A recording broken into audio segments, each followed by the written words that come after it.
Hi, this is Trent. Thanks for tuning in. This past weekend, Pastor Renee talked about how often and how passionately Jesus spoke out against toxic religion. I think that any kind of hurt that we sustain in the context of a faith community, whether that's just disappointment or misunderstanding or something a lot worse like abuse, whatever it is, I think it's amplified by that context because it's natural that we would expect more in a faith, something better, like, oh, this community should rise above this. And I don't know, I've certainly felt that hurt before. I'm sure many of you have as well.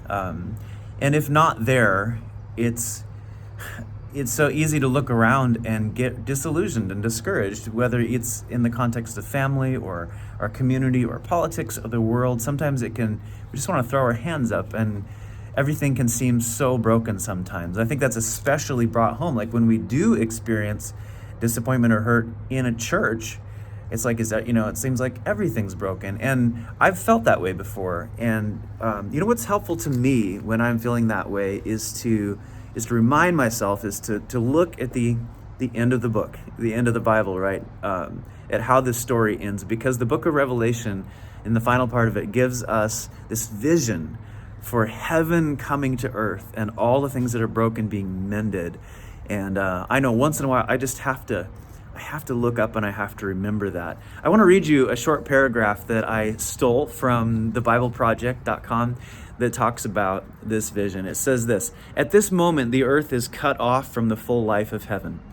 I don't think we have to look too far before we can confirm this by mere observation. Crime, inequality, rampant greed, and selfishness. To use a biblical metaphor, creation groans like a woman in childbirth. But the new creation is here, taking form even when we can't see it. We do sense hints of it now and then, though, just like we might make out an elbow or foot poking from within a pregnant woman's belly.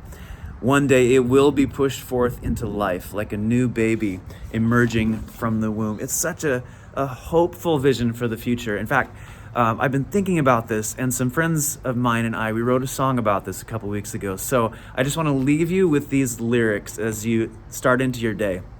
It goes like this, says, "Imagine a father, his voice so warm it calms all the chaos and every storm within our anxious hearts.